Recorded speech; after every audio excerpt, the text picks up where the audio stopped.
Alléluia. Veuillez vous asseoir, bien-aimés.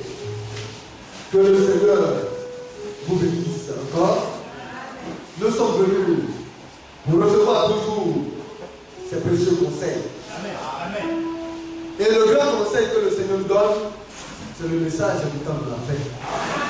Et ça, nous tous nous le savons. Pourquoi? Parce que en cette fin des temps, le Seigneur, dans sa grâce, nous a envoyé son serviteur et prophète. Alors, alléluia. Il dit à la personne de notre frère bien-aimé William Branham pour nous donner un message de restauration.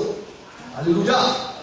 Non seulement le message était un message de restauration, restaurer, c'est ramener à l'arrière, ramener à ce qui était original. Et qu'est-ce qui a été original? C'est la doctrine que le Seigneur Jésus-Christ lui-même a confiée à ses apôtres. Dans le livre de Jean, le chapitre 17, cela est bien mentionné. Alléluia. Qui leur a confié sa parole. N'est-ce pas? Afin que, vous voyez, ces personnes-là puissent non seulement la véhiculer, mais en plus de cela encore, le Seigneur a prié pour eux. Et le Seigneur nous fait savoir qu'il a prié aussi pour ceux qui croiront en lui par la parole des apôtres, par leur parole. Alors, c'est pourquoi nous devons revenir à l'enseignement apostolique. Quand on parle des enseignements donnés par les apôtres, on parle bien entendu de la doctrine de l'Église. Alléluia. Et le prophète aussi n'a pas seulement rétabli, mais il a révélé des mystères apocalyptiques. C'est grâce au prophète que nous pouvons aujourd'hui parler du chiffre 666. Alléluia. Parce que l'Esprit lui a été donné pour calculer ce chiffre-là. Et au travers de lui, nous avons su d'où va venir l'impie, l'antichrist. Alléluia. Et c'est pourquoi il est important pour les enfants de Dieu de ne pas mépriser les serviteurs de Dieu. Surtout les prophètes de notre temps. Parce que le conseil de Dieu lui a été donné. Le mépriser, c'est passer à côté. C'est outrepasser. Vous voyez la révélation de notre temps. Alors il y a des hommes qui ne l'aiment pas. William Branham, lorsqu'il est venu, il n'a pas demandé à ce qu'on l'aime. Mais il a demandé aux hommes de prêter attention à la parole de Dieu, à la voix de Dieu pour notre temps. Et c'est cela. L'homme veut aimer l'homme. L'homme veut s'attacher à l'homme. Mais non. Il faut aimer le Seigneur. Mais le Seigneur, il est invisible. Pour l'aimer, tu es obligé de te référer à la parole. De revenir à la parole donnée par Dieu. Et de te conformer à cette parole pour aimer le Seigneur. La meilleure manière pour nous d'aimer le Seigneur, c'est d'abord d'apprendre à écouter sa voix et d'obéir à cette voix-là. Alléluia. Mais c'est parce que nous obéissons à cette voix que nous sommes là, bien-aimés. Si nous sommes là aujourd'hui dans ce message du temps de la fin, c'est parce que nous avons décidé d'obéir à la voix de Dieu que nous avons entendue. La voix du 7e ange.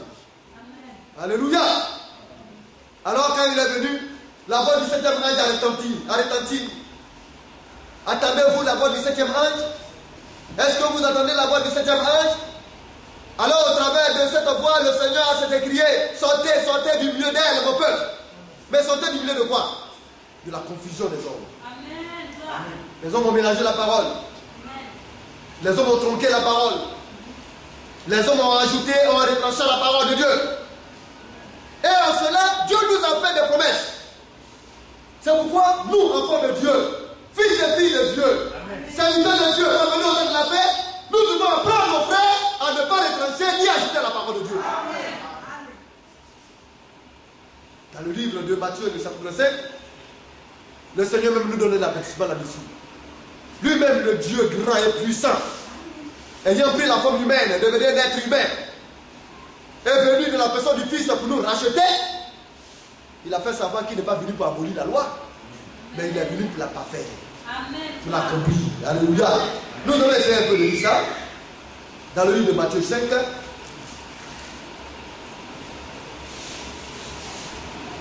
Le verset 17. Alors il dit ici: ne croyez pas que je sois venu pour abolir la loi ou les prophètes. Non. La loi C'est dans cette loi-là que nous avons les 10 commandements. Mais les 10 commandements, là, le Seigneur n'a pas abrogé. Alléluia. Tous les 10 commandements sont d'actualité. Il n'est pas venu pour l'abolir. Même les prophètes ont parlé de la part de Dieu, annonçant celui qui allait venir. Il n'est pas venu pour abolir les prophètes. Au contraire, il est venu pour accomplir les prophéties. Alléluia. Et il dit que je vous le dis en vérité. Tant que le ciel et la terre passeront, ne passeront point du ouest, il ne disparaîtra pas de la loi un seul iota ou un seul trait. Vous voyez, de l'être jusqu'à ce que tout soit arrivé. Vous voyez, la loi de Dieu est parfaite. N'est-ce pas? Et continuant, il nous fait savoir, celui d'autre qui supprimera l'un de ses plus petits commandements et qui enseignera aux hommes à faire de même, sera appelé le plus petit dans le royaume des cieux. Déjà, il y a une sanction là. Le plus petit des commandements.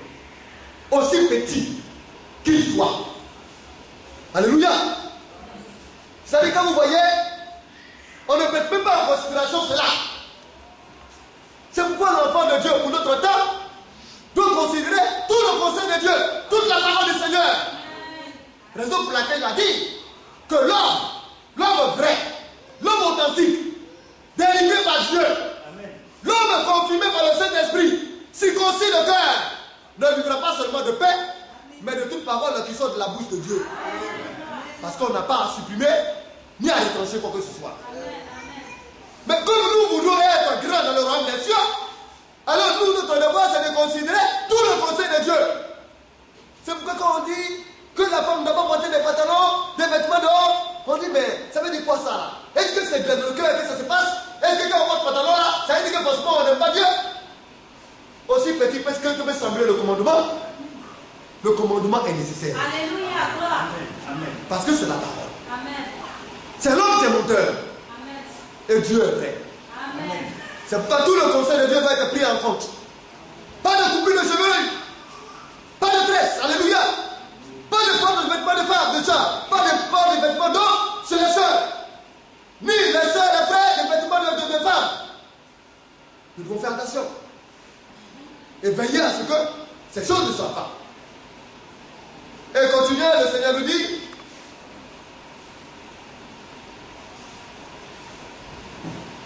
le verset 19, on a lu cela, n'est-ce pas? Celui qui supprimera l'un des plus petits commandements et qui enseignera aux hommes à faire de même sera appelé le plus petit dans le royaume des cieux, mais celui qui les observera et qui enseignera à les observer, celui-là sera appelé grand dans le royaume des cieux. Amen. Nous voulons être grands. Amen. Alléluia. Mais nous partons où? Au ciel. Donc au ciel, il y a les petits et puis il y a les grands. Quand les frères et les soeurs se lèvent, disent, si on coiffe, si on tresse, ça ne fait rien. Le prophète a dit qu'on peut tresser. Alors aujourd'hui, on se saisit du prophète pour accomplir nos souhaits malveillants. Laissons le prophète de côté. Amen. Le prophète nous a ramené à la parole de Dieu. Amen. Il a donné ses sentiments sur les femmes africaines. Mais la parole de Dieu, alléluia, s'applique à toutes les femmes du monde. Amen. Bien aimé, on peut donner un avis, mais c'est le commandement de Dieu qui demeure. Amen. Quand je vous le dis, le verset 20, si votre justice ne se passe pas celle des esprits et des pharisiens, vous n'entrez point dans le royaume des cieux. Là encore, ça devient encore plus grave. On parle d'annuler un plus petit commandement pour être plus petit dans le royaume des cieux. Ceux qui sont habitués à annuler les petits commandements, et ils se mettent là, ils se mettent à annuler les petits commandements. C'est bien. C'est dit quand même en partie au ciel. Maintenant, le Seigneur dit, si ta justice là, toi qui te dis du message, toi qui te dis chrétien, authentique, si ta justice là ne dépasse pas les catholiques, c'est-à-dire que ce que les catholiques font là, il y a des pieux là-bas. Il y a des hommes qui se comportent bien, ils ne boivent pas, ils ne commettent pas d'adultère, vous voyez, ils ne fument pas, Ils ne mentent pas, mais ils sont les catholiques. Et ça, c'est un peu l'esprit pharisien. Ils sont tellement organisés comme les pharisiens étaient organisés. Comme les sadducéens étaient organisés. Les pharisiens croyaient à l'existence des anges. Mais les sadducéens, pour eux, les anges n'existent pas. Et chacun a fait sa doctrine. Les scribes, eux, ils rédigent. Ils ont la loi, ils les rédigent, mais ils n'ont aucune révélation de cette loi. Mais les catholiques ont la même Bible que nous. Quand même qu'ils en ont ajouté à certaines Bibles, ils en ont retranché. Mais ils lisent aussi, ils achètent aussi les Bibles suivantes. Alléluia. Amen. Ils sont des véritables scribes. Ce sont les pharisiens modernes de notre temps. Mais nous qui disons que nous avons la vérité. Nous détenons la vérité de Dieu. Quel est notre comportement vis-à-vis de ceux-là? Oui, il y a des catholiques qui sont honnêtes. Mais quand tu es dans le message, tu es malhonnête. Tu penses que tu vas aller? Amen. Gloire. Tu resteras. Amen. Amen. Parce que ta justice ne surpasse pas celle des pharisiens et des sadducéens.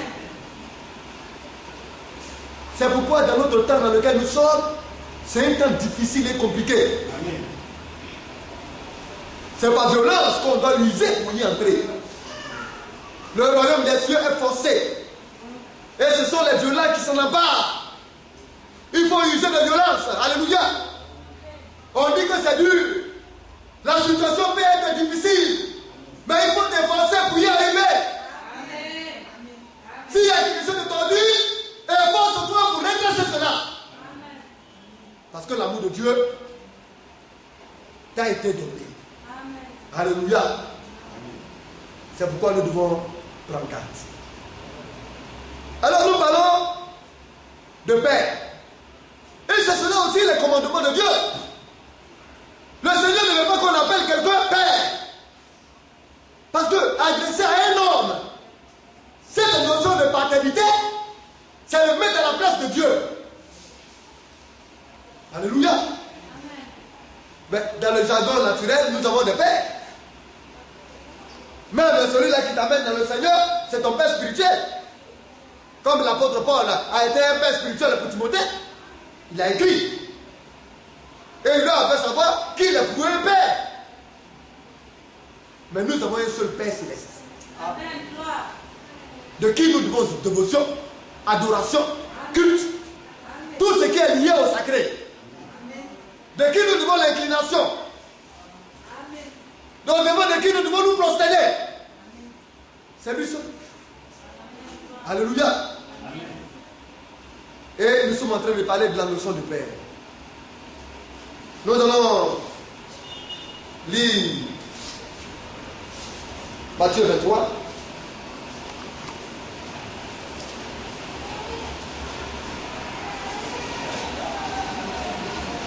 Le verset 19 et du verset 9. Et n'appelez personne sur la terre Père, votre Père, car un seul est votre Père, celui-là qui est dans les cieux. Donc là, on nous montre ici la demeure de celui-là qui est notre Père. Un seul. Il est au ciel. Il est dans les cieux. N'est-ce pas? Nous allons aller dans le livre de Jean. Je veux qu'on prévoie Jean, on va prendre d'abord Jean chapitre 5.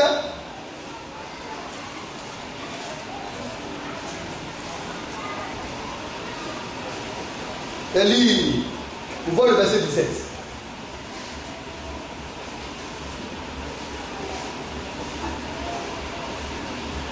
Avant le verset 17,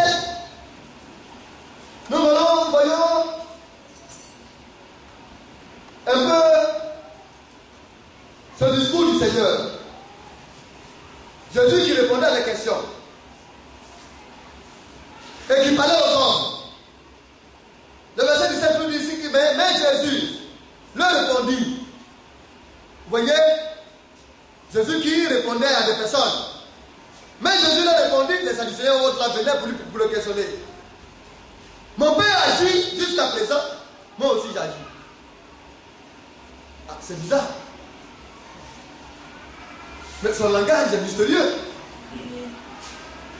Il dit, mon père a agi jusqu'à présent. Depuis que je suis venu là, mon père ne fait qu'à agir. Jusqu'à présent, il continue d'agir.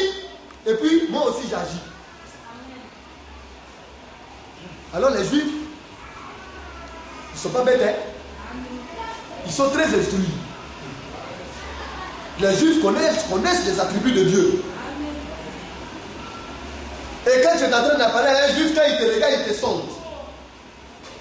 Il regarde, il voit si tu as une plaisanterie ou bien tu es un homme sérieux. Comme au temps du prophète Branham. Quand un Juif s'est approché d'un dénominationnel, il lui a posé la question, mais votre Dieu là, comment est-ce que vous le définissez?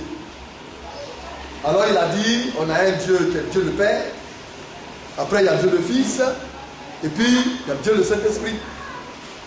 Alors ça fait 3 dieux, nous sommes un seul Dieu. Le Juif l'a regardé et dit, toi tu es un présentateur. Vous les nations là, vous êtes des idolâtres. Chez nous les Juifs là, il y a un seul Dieu. Amen. Et quand il est arrivé chez le prophète Branham, alors le prophète lui a dit, nous croyons à un seul Dieu.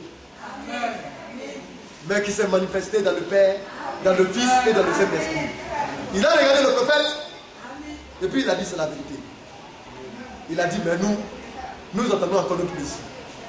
Alors le prophète a dit c'est parce qu'un voile a été jeté sur vos yeux que vous ne voyez pas. Parce que le Messie est venu. Tout ce qui a été annoncé, je vais te le démontrer. Tu as été annoncé selon la loi. Le Messie, Jésus-Christ est venu pour l'accomplir. Alors le Juif, voyant cela, a fait diversion, il est parti. Mais ils sont intelligents. Ils ont le discernement. Alors quand le Seigneur était là, et qu'il leur parlait, alors ils ont commencé à sonder le Seigneur. Ils le voyaient venir. En parlant, ils savaient que le Seigneur se faisait l'égal de Dieu. Oui. Le verset 12. Non, du moins c'est le verset 18. À cause de cela, les Juifs cherchaient encore plus à le faire mourir. Parce qu'il a dit, le Père agit jusqu'à présent, et moi aussi j'agis. Ils ont dit, ah, le monsieur là, c'est en train de se faire l'égal de Dieu. Parce que comment le Père peut agir, et puis lui aussi va agir. Amen. Or, quand tu n'as pas la lumière, quand il ne t'accorde pas la révélation pour le comprendre, alors il devient une pierre d'achoppement pour toi, il te sort. Alors il va commencer par descendre encore, pour créer encore le scandale et les choquer. Et continuons. Le Seigneur, vous voyez, à cause de cela, les Juifs cherchaient encore à le faire mourir. Non seulement parce qu'il violait le sabbat, mais parce qu'il appelait Dieu son propre Père, se faisant lui-même égal à Dieu. Or, ils savent que le Fils de Dieu, c'est Dieu lui-même dans la forme humaine. Les Juifs le savent. Ce sont les dénominations aujourd'hui qui sont en train de délaisser Dieu. Ce sont les Juifs qui savent que Dieu va prendre la forme de Fils. Parce que Moïse l'a annoncé. Esaïe l'a annoncé. Il le savait. Le verset 19. Jésus lui prit la parole et leur dit. En vérité, je vous le dis.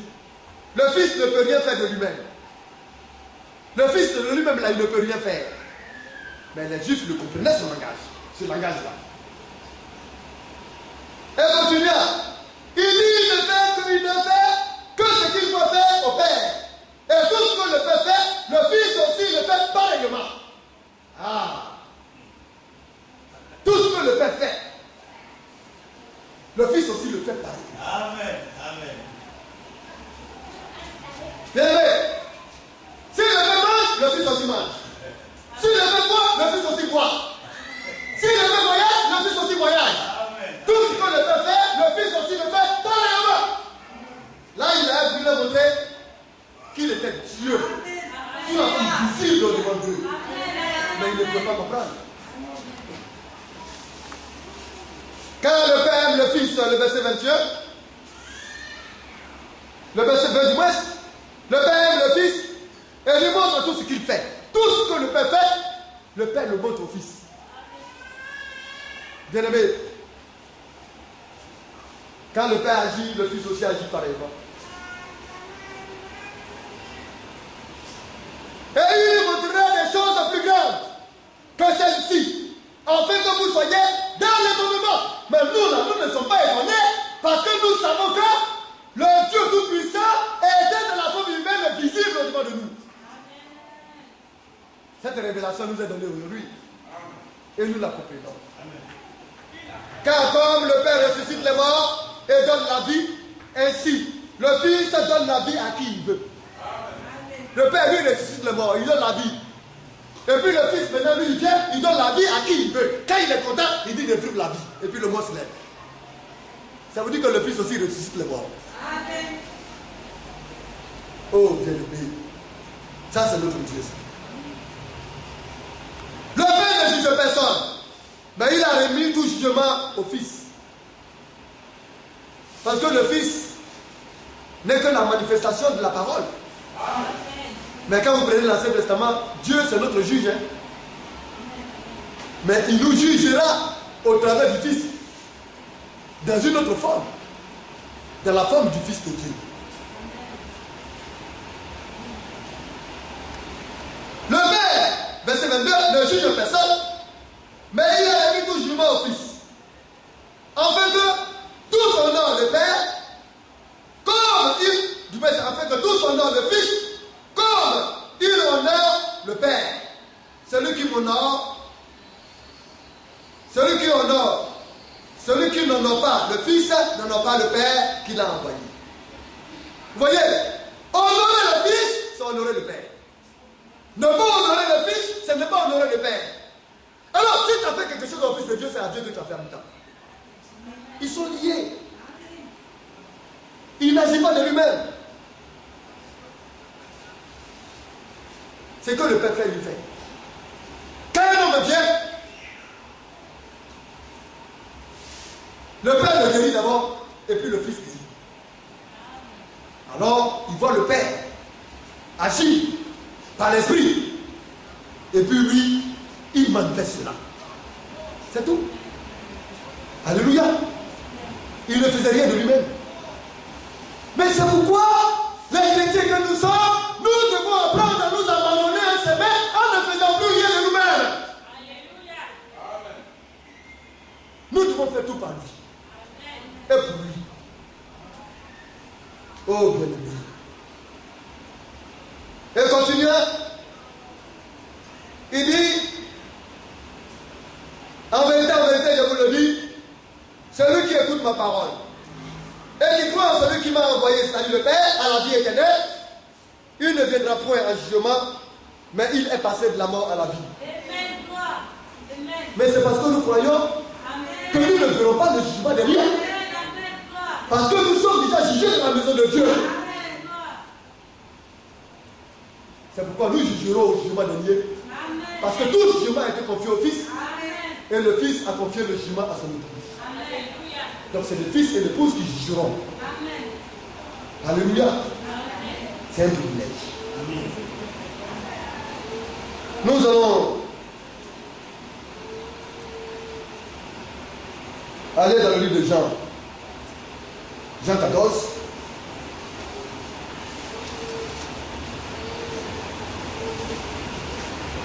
Alors là, le Seigneur va prendre la parole. C'est beau quand le Seigneur nous parle. Donc les apôtres, ils étaient privilégiés. Hein? Eux, c'était en direct. Nous, maintenant, c'est par le Saint-Esprit que ça se passe. Mais eux, ils le voyaient. Le Dieu Tout-Puissant, elle qui dort devant eux visible. Et puis, il le parle. C'est un privilège. C'est vrai quand il faut qu'on chante.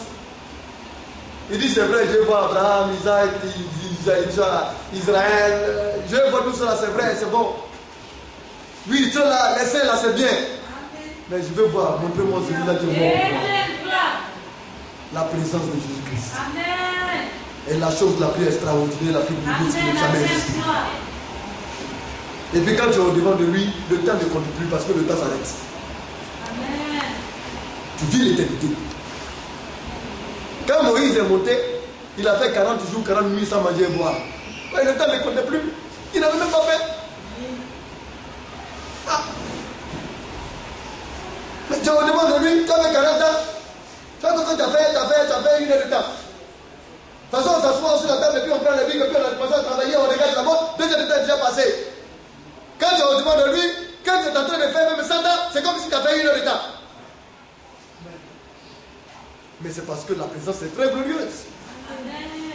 C'est la présence de la Shekinah. Oh, bien-aimé. Je me souviens, pour la première fois, quand j'étais au campement, quand j'y habitais, alors je me suis levé et j'ai commencé à étudier. J'ai pris ma Bible. Très tôt le matin, dès 5 h du matin, je me suis mis à étudier. J'ai étudié. Jusqu'à quand j'ai dit, maintenant je vais faire une pause. Ma fenêtre était fermée, tout était barricadé, j'étais dedans. Il y avait une fumée qui a envahi ma chambre. Je sors maintenant pour aller faire la pause, je regarde. Il est 18h30, 19h. De 5 h du matin.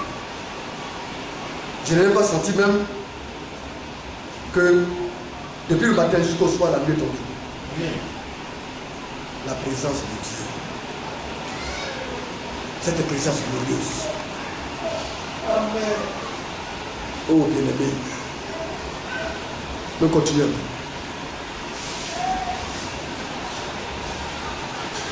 Chapitre 14, le verset 1. Que votre cœur ne se trouble point. Vous voyez, il ne fait rien de lui-même. Hein. Quand le Père agit, lui aussi il agit. Quand le Père parle, lui aussi il parle. Les paroles ne sont pas les paroles de Jésus seul. C'est les paroles de notre Père. C'est les paroles de notre Dieu. Il dit que ton cœur ne se trouble point. Il ne faut pas te troubler. Sois serein, reste tranquille. Tu es en Christ, non? Tu as reçu la parole de Dieu, non? C'est dans le message du temps de la fin. La vérité pure et véritable pour le temps de la fin. Tu as reçu ça? Ne te trouble pas, reste tranquille. Mais il te dit une chose. C'est que le Père fait, lui le fait. Alors nous allons voir. Il dit quoi? Croyez en Dieu. Oh, Dieu c'est notre Père. Et il dit croyez aussi en moi. Parce que nous croyons en Dieu, nous devons croire en lui Jésus. N'est-ce pas? Amen. Oh bien-aimé. Il y a plusieurs demeures dans la maison de mon Père. Amen. Mais si le Père a des demeures, alors les demeures sont aussi pour le Fils. Parce qu'il n'y a rien que le Père ne puisse faire, que le Fils aussi ne le fasse. Amen. Nous venons encore plus détaillés. Amen. Continuons. Il dit si cela n'était pas, je vous l'aurais dit. Amen. Je vais vous préparer une place. Il dit, je vais vous préparer une place. Mais nous savons qu'il est parti. Hein? À qui parle-t-il? À ceux-là qui croient au Père et qui croient en lui. Si tu crois au Père et que tu crois en lui, c'est que c'est pour toi qu'il est parti. Amen. Et si tu crois véritablement, alors ta place est en train d'être préparée. C'est que certainement tu partiras. Amen.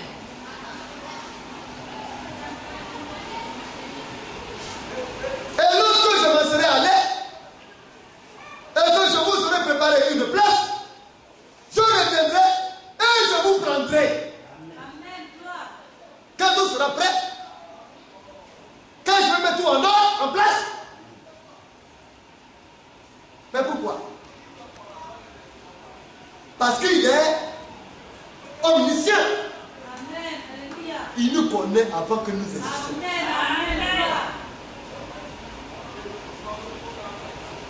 Alors il est là, il est en train de faire le point. Les serviteurs de Dieu, ange, où êtes-vous? Est-ce que la dernière place de mon dernier fils est prêt? Mon élu? Le fait est vite parce que bientôt il va descendre pour aller les chercher. Amen. Est-ce que tout est ok? Vous avez mis toute la disposition? Tout est entêté? Amen. Mes enfants, mes fils, ce n'est pas n'importe qui, sont des princes et des princesses. Amen.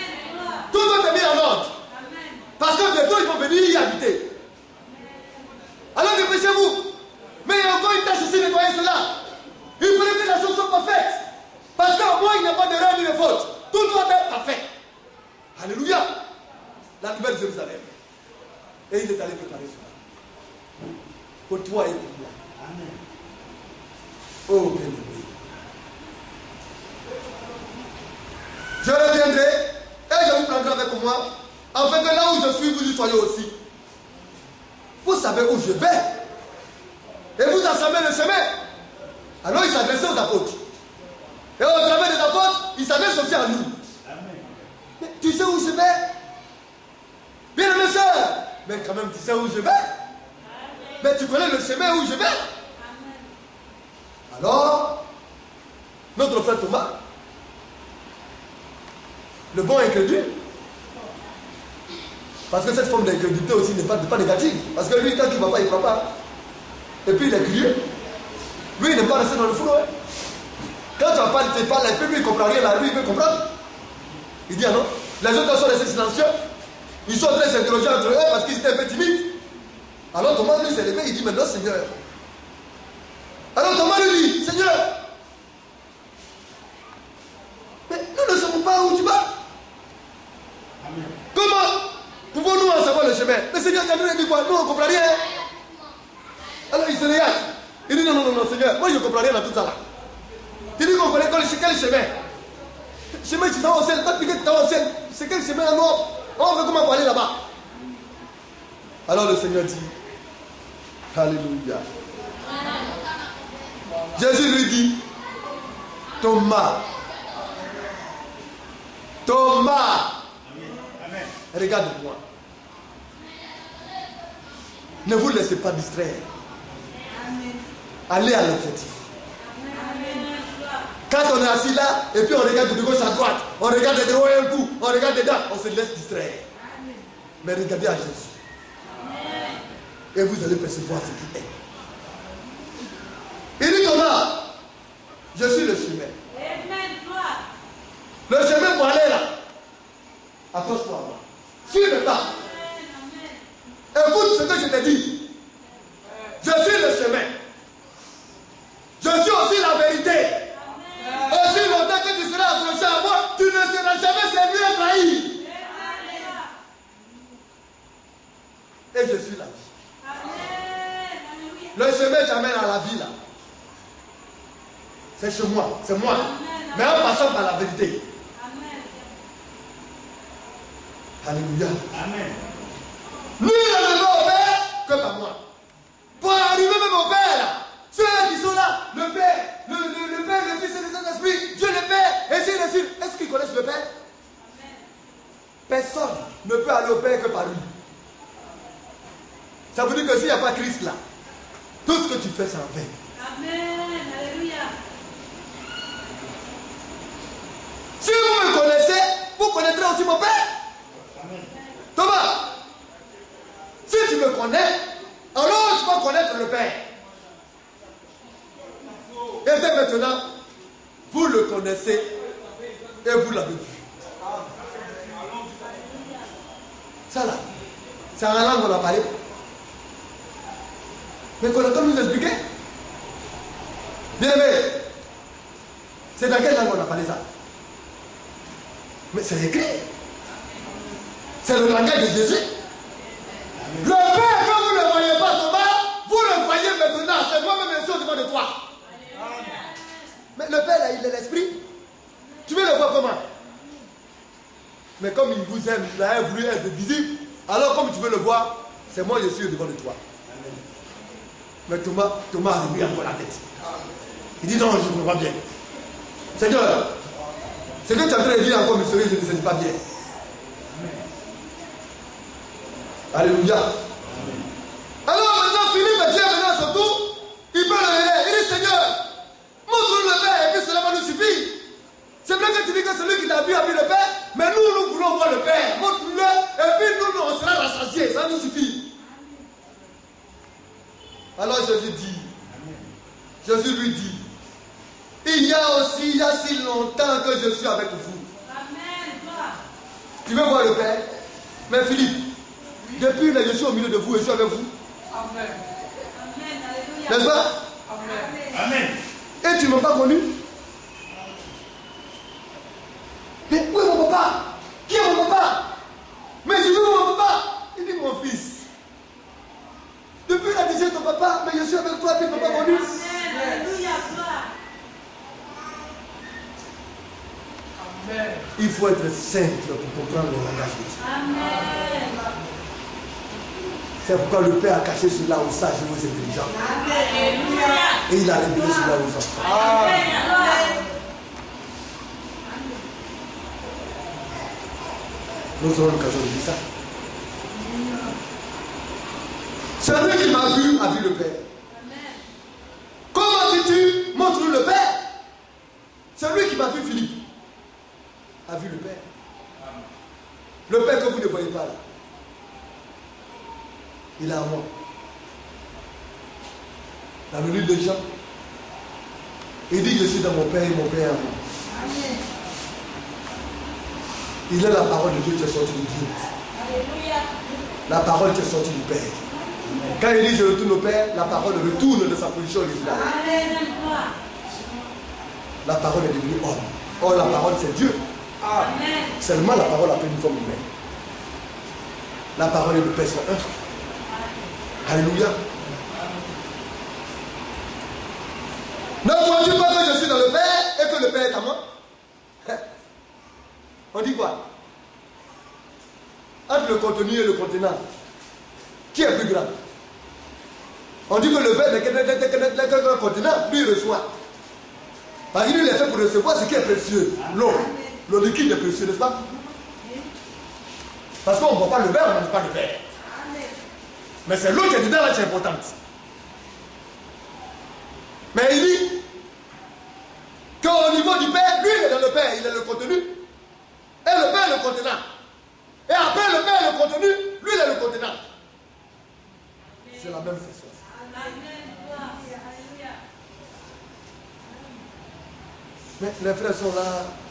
André, vous n'êtes pas content, c'est le seul seulement qui crie. Amen. Amen. Amen.